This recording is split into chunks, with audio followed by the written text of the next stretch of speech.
الذین یتبعون الرسول النبی الامی الذی یجدونہ مکتوبا عندہم فی التوراۃ والانجیل، جو اتباع کریں گے ہمارے امی نبی کی، جس کا کو رسول بنا کر بھیجا جائے گا، رسول نبی امی کا اتباع کریں گے، جسے وہ پائیں گے الذی یجدونہ، جسے پائیں گے لکھا ہوا مکتوبا عندہم، ان کے پاس، اپنے پاس، فی التوراۃ والانجیل، کہ وہ ان کے پاس اس کی پیشن گوئیاں، اس کے حالات، اس کی علامات تورات اور انجیل دونوں میں ہوں گی۔ تو جو لوگ ان کا اتباع کریں گے، نبی امی محمد الرسول اللہ صلی اللہ علیہ وسلم امیین میں سے اٹھائے گئے، اور آپ واقعتاً اس قوم میں سے تھے جس کے پاس کوئی کتاب نہیں تھی، کوئی شریعت نہیں تھی، ویسے بھی آپ نے دنیاوی اعتبار سے کوئی تعلیم حاصل نہیں کی، دنیاوی معیار کے اعتبار سے لکھنا پڑھنا آپ نہیں جانتے تھے، تو امی تھے۔ تو رسول نبی الامی، جو پیروی کریں گے میرے اس رسول کی جو نبی امی ہوگا، جسے یہ پائیں گے الذی یجدونہ مکتوبا، لکھا ہوا، جس کی علامات اور جس کی پیشن گوئیاں عندہم فی التوراۃ والانجیل، ان کے پاس تورات اور انجیل دونوں میں، یامرہم بالمعروف، وہ انہیں نیکی کے حکم دے گا، وینہاہم عن المنکر، اور تمام بدیوں سے روکے گا، ویحل لہم الطیبات، اور ان کے لیے تمام حلال چیزیں، پاک چیزیں حلال کر دے گا۔ یعنی جو ہم پڑھ چکے ہیں، کچھ چیزیں تھیں کہ جو بنی اسرائیل پر ان کی شرارتوں کی وجہ سے بھی حرام کر دی گئی تھی، یہ تمام بندشیں اٹھا دے گا، تمام پاکیزہ چیزوں کو ان کے لیے حلال کرے گا۔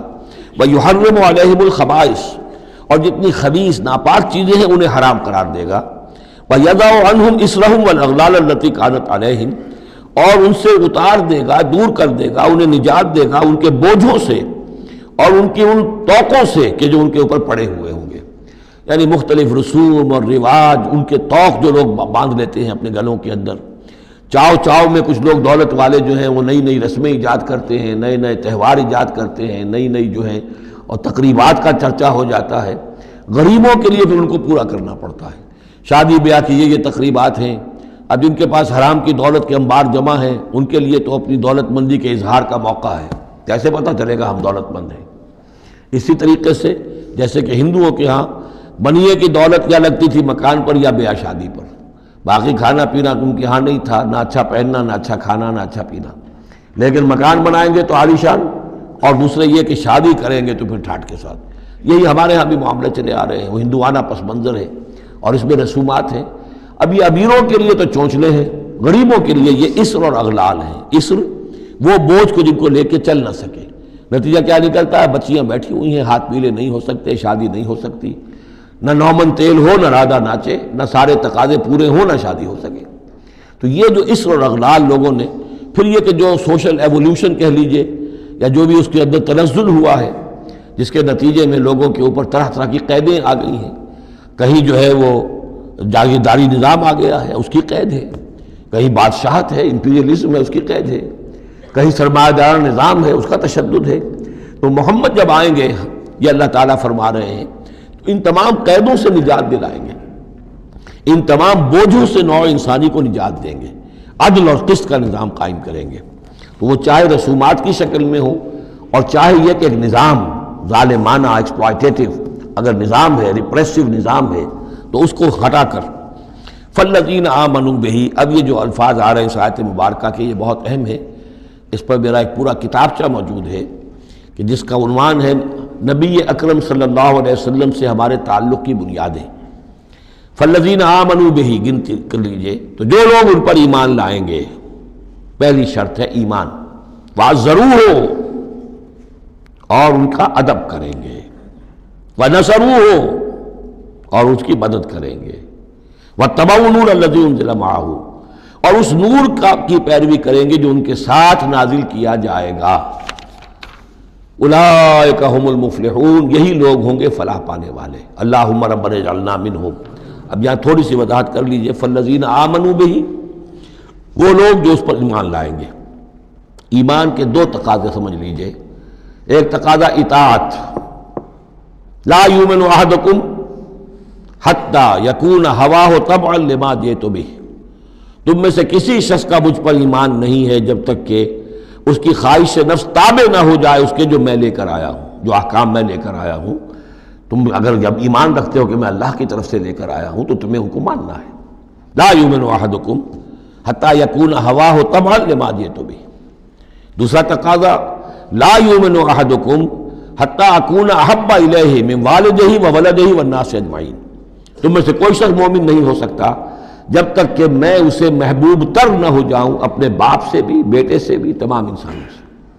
تو ایک غائب درجے میں اتباع اور اطاعت، اور دوسرے غائب درجے میں محبت محمد رسول اللہ صلی اللہ علیہ وسلم کی، یہ ایمان کے تقاضے ہیں۔ اب اس کا نتیجہ خود بخود نکلے گا، پھر آپ کی تعظیم ہوگی، عظمت ہوگی، آپ کا نام جہاں سنیں گے، درود آپ پڑھیں گے، یہ ساری چیزیں جو ہیں، اور یہ کہ جہاں آپ کا کوئی قول آپ کو سنایا جائے فوراً زبان بند ہو جانی چاہیے۔ پھر یہ نہیں کہ اپنی عقل جو ہے آدمی لڑا رہا ہے، ہاں اس کی تحقیق ہو سکتی ہے کہ واقعتاً یہ حضور نے فرمایا یا نہیں فرمایا، یہ حدیث ضعیف ہے، مضبوط ہے، کیسی ہے، لیکن اس وقت خاموش ہونا ضروری ہے۔ جب کسی نے کہا یہ حدیث ہے، ہو سکتا ہے کہ حدیث صحیح ہو اور حضور کی طرف اس کی نسبت جو ہے وہ صحیح ہو، مضبوط ہو، لہذا فوری طور پر اپنی زبان بند کر دینا یہ ادب کا تقاضا ہے۔ تو عزروہ ہو و نصروہ ہو، اور مدد کرے۔ مدد کس کام میں؟ حضور نے ذاتی تو اپنی کوئی امپائر بلڈ نہیں کی، نہ آپ نے اپنے لیے کوئی جاگیر بنائی، نہ کوئی جائیداد بنائی۔ کس کام کے لیے نصرت چاہیے تھی؟ اللہ کے دین کے لیے، اس کے غلبے کی جد و جہد، اس کے لیے بھیجے گئے محمد صلی اللہ علیہ وسلم۔ هو الذی ارسل رسولہ بالہدی ودین الحق لیظہرہ علی الدین کلہ، اور اس کے لیے پکار ہے من انصاری اللہ، یہ میرا فرض منصبی ہے، اللہ کا دین مجھے غالب کرنا ہے، یہ میری ذمہ داری ہے۔ کون ہے جو میرا ہاتھ بٹھائے، میرا مددگار بنے؟ تو یہ میدان اب بھی کھلا ہوا ہے۔ دین پہلے غالب ہوا تھا، پھر مغلوب ہو گیا، اور اب تو مغلوب ہے۔ پوری دنیا میں کہیں بھی ہم ایک انچ زمین نہیں دکھا سکتے جہاں کہہ سکے دنیا سے، نوع انسانی سے کہ اور دیکھو یہاں یہ اصل دین موجود ہے بتمام و کمال۔ تو وہ مشن جو ہے محمد رسول اللہ صلی اللہ علیہ وسلم کا، وہ اب بھی زندہ ہے، لہذا اس کی مدد کرنی ہے۔ وَاتَّبَعُوا النُّورَ الَّذِي أُنزِلَ مَعَهُ، اور اس مشن کی تکمیل میں جو راستہ ہے، جو طریقہ اللہ نے بتایا ہے، وہ اس قرآن کے ذریعے سے ہے۔